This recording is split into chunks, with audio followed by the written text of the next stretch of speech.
ఎమ్మెల్యేస్లో అంటే వైఎస్ఆర్ కాంగ్రెస్ పార్టీ అయినా తెలుగుదేశమైనా 175 మంది ఎమ్మెల్యేలు అయితే ఉంటారుగా, 25 మంది ఎంపీలు అయితే ఉంటారుగా. ఆల్మోస్ట్ ఆల్ 83% గ్రాడ్యుయేట్లు ఉన్నారు. 43% అనుకుంటా సబ్జెక్ట్ టు కరెక్షన్ పోస్ట్ గ్రాడ్యుయేట్లు ఉన్నారు. ఒక 8% ఎంఫిల్లు పిహెచ్డీలు చేసిన వాళ్ళు ఉన్నారు. వీళ్ళ వల్ల ఏం ఒరిగింది సమాజానికి? డాక్టర్ చేసిన అనిల్ కుమార్ యాదవ్ బెట్టింగ్ల హీరో, కొడాలి నాని చదువుకొని లారీ క్లీనర్గా పనిచేసి డ్రైవర్గా పనిచేసిన కొడాలి నాని బెట్టింగ్లు చేస్తాడు, లేకపోతే క్యాషినో ఆడతాడు. ఎంబీబీఎస్ చేసిన అనిల్ కుమార్ యాదవ్ ఆడతాడు. Where is the difference? పాలిటిక్స్లోకి వచ్చిన తర్వాత అందరూ క్యూ లైన్లో నుంచి ఒక చోటకి రావాల్సిందే.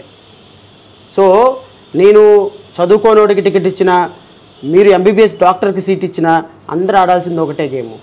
సో గేమ్ ఆడించేవాడు రింగ్ మాస్టరు చంద్రబాబు నాయుడు, జగన్మోహన్ రెడ్డి అయితే ఒకలాగా ఉంటుంది, శ్రవణ్ కుమార్ అయితే ఒకలాగా ఉంటుంది. ఆడించే వాళ్ళల్లో లోపం ఉందంటారు.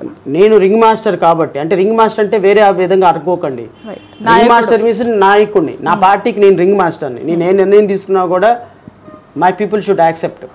కొద్దిగా డిస్కషన్ చేసి డెమోక్రసీ ఉందని చూపించుకోవడానికి మమ్మ అనిపించేస్తా. నా నిర్ణయం నేను తీసుకుంటా.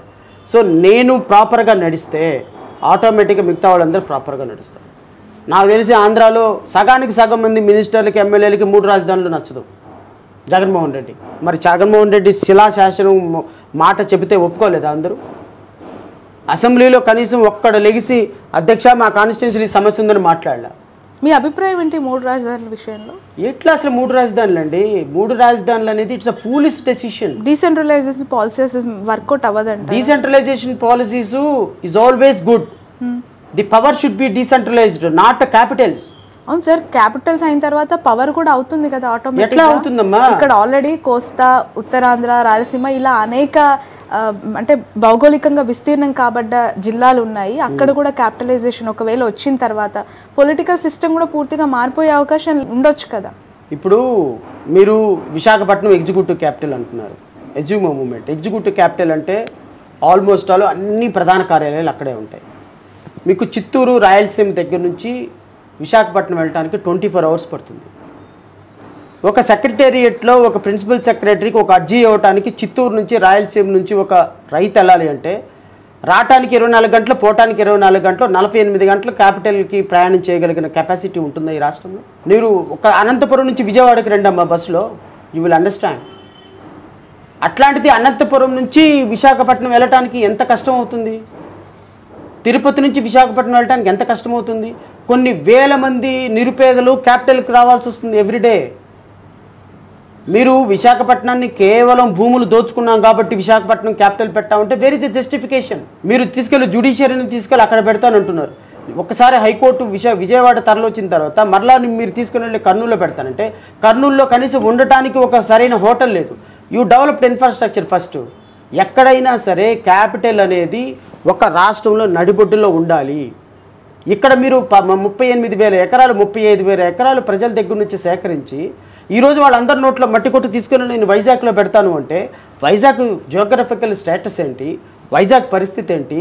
వైజాగ్లో పెడితే మిగతా జిల్లాల పరిస్థితి ఏంటి? వైజాగ్లో ఈవెన్ కట్టడానికి అదర్ ల్యాండ్ ఏమన్నా మిగులుందా లేదా? దాన్ని ఇవన్నీ ఆలోచన చేయాలి.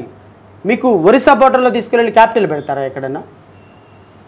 సో జగన్మోహన్ రెడ్డి నిర్ణయం అబ్సల్యూట్లీ రాంగ్, అబ్సల్యూట్లీ రాంగ్. మీరు ఉన్న చోట డెవలప్ చేసుకుంటే కొత్త ఇన్ఫ్రాస్ట్రక్చర్ వస్తుంది తప్ప మీరు డెవలప్ అయ్యి కొద్ది గొప్ప డెవలప్ అయిన సిటీస్లో, ఇప్పుడు నేను ఒక మాట అడుగుతాను, మీ విజయవాడ క్యాపిటల్ ఫిల్మ్ ఇండస్ట్రీస్ అంతా తీసుకెళ్ళి విశాఖపట్నంలో పెడితే నేను ఎవడన్నా కొట్టాడా?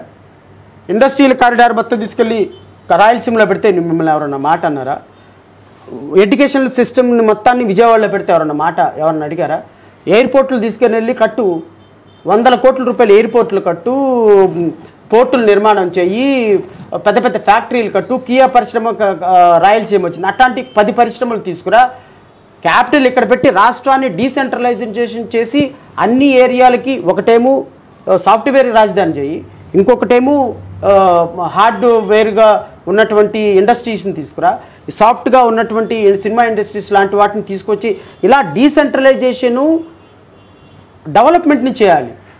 అంతేగాని మీ థాట్స్ని కాదు చేయాల్సింది. సో ఖచ్చితంగా ఇది it will never work out. As a citizen of Andhra Pradesh, Chandrababu Naidu గారు మంచోళ్ళ, జగన్మోహన్ రెడ్డి గారు మంచోళ్ళ అంటే ఏం చెప్తారు? వ్యక్తిగతంగా నా అభిప్రాయంలో నేను చంద్రబాబు నాయుడిని చాలా దగ్గరగా చూశాను. అంటే పాలసీస్ అవి వింటాను, నేను మాట్లాడటం కాదు. కానీ జగన్మోహన్ రెడ్డిని కూడా క్లోజ్గా అబ్జర్వ్ చేశాను. జగన్మోహన్ రెడ్డి ఏంటి అంటే నమ్ముకున్న వాళ్ళు ఎలాంటి వర్స్ట్ యాటిట్యూడ్ అయినా సరే వాళ్ళని ఒక్కసారి జగన్మోహన్ రెడ్డి నమ్మాడు అంటే వాళ్ళని ఎప్పటికీ వదలడం. ఎంత దూరం వెళ్ళిన వాళ్ళ కోసం హెల్ప్ చేస్తాడు, హెల్ప్ చేసిన వాళ్ళకి మళ్ళీ హెల్ప్ చేస్తాడు. చంద్రబాబు నాయుడు గారు ఏంటంటే వాడుకొని వదిలేయటంలో ఆయన గిన్నిస్ బుక్ ఎక్కాడు. సో ట్రస్ట్ వ్యక్తి కాదు ఆయన. ఆయన మనుషుల్ని నమ్మడు. ఆయనకి లుక్రేటివ్ అంటారు ఇంగ్లీష్లో ఒక పదం, లుక్రేటివ్ మైండ్. ఆల్వేస్ ఒక మాట మాట్లాడాడు అంటే తనతో నాకు ఎంత లాభం ఉంటుంది, సో ఇతనితో నేను పక్కన కూర్చోబెట్టుకున్నంటే తనతో నాకు లాభం ఎంత ఉంటుంది.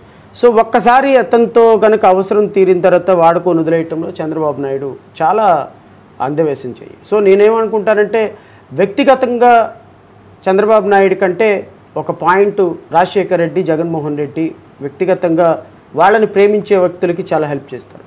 యాజ్ ఫార్ యాజ్ అడ్మినిస్ట్రేషన్లోకి వచ్చేటప్పటికి ఖచ్చితంగా చంద్రబాబు నాయుడుకి నేను మార్కులు వేయాల్సి. ఆయన అడ్మినిస్ట్రేటర్. వ్యక్తిగతంగా నాకు ఆయన అడ్మినిస్ట్రేషన్ చాలా ఇష్టం. నేను చదువుకున్న రోజుల నుంచి కూడా ఆయన్ని అబ్జర్వ్ చేస్తూ ఉండేవాడిని. Jaganmohan Reddy is not an administrator.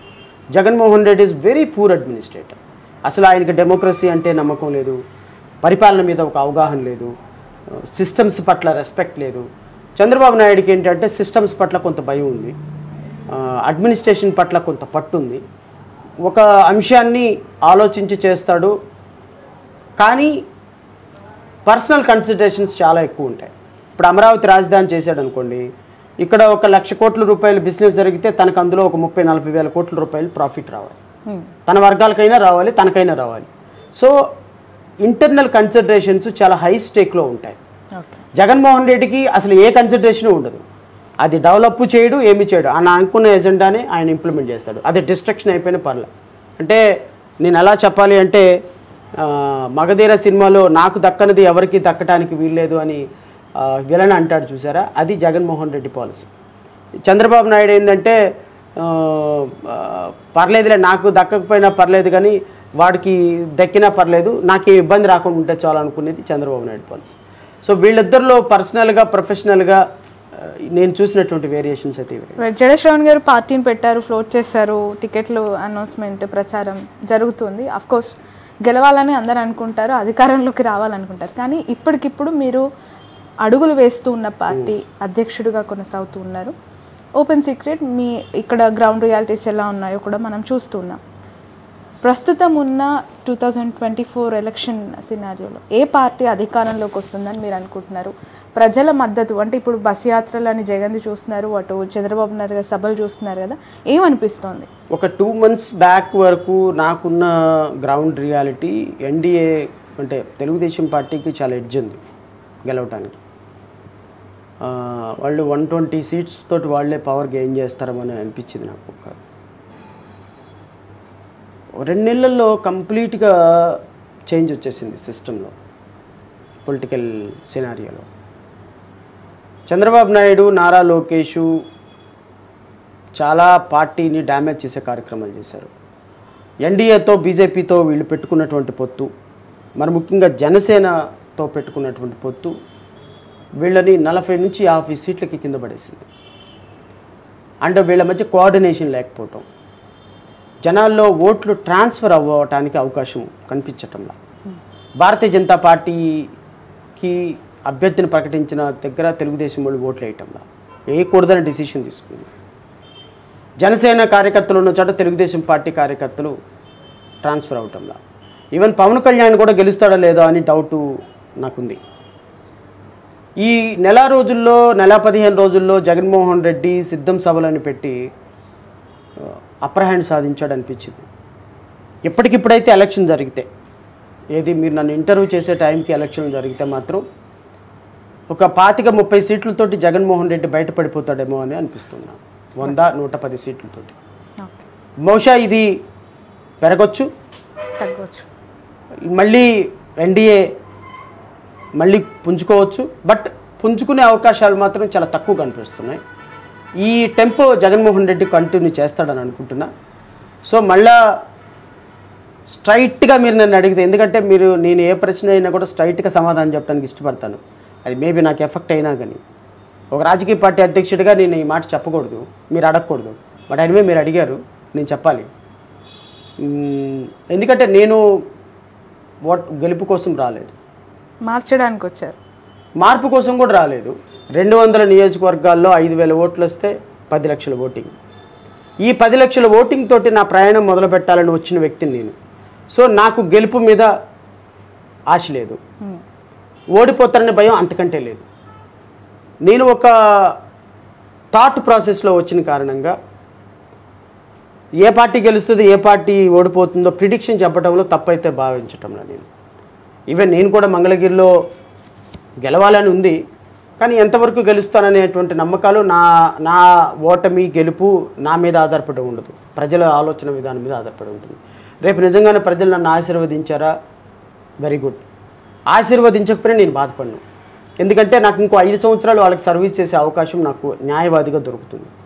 నేను 2024లో నాకు మంగళగిరిలో ఓడిపోయినా నేను 2029 వరకు నేను అక్కడే ఉంటా, పనిచేస్తా, ప్రతి సమస్యని స్పృశిస్తా, ప్రతి ఇంటికి వెళ్తా, ప్రతి కష్టంలో వాళ్ళకి న్యాయ సహకారమో ఇంకో సహకారం అందించడానికి ప్రయత్నం చేస్తాను. నాకు తెలిసి ఎన్డీఏ గెలిచే అవకాశాలు చాలా తక్కువ. ఇప్పుడు ఆపరేషన్ లేకుండానే మోకాళ్లకు ప్లాస్మా ట్రీట్మెంట్. మీ ఆర్థోపెడిక్ సమస్యలన్నిటికీ రోబోటిక్ టెక్నాలజీ ద్వారా తక్కువ ఖర్చుతో శాశ్వత పరిష్కారం. Free consultation. ప్రతి ట్రీట్మెంట్ పై 20% డిస్కౌంట్. ఈ ఆఫర్ కొద్ది రోజులు మాత్రమే. త్వరపడండి. V9 hospitals 9281465842.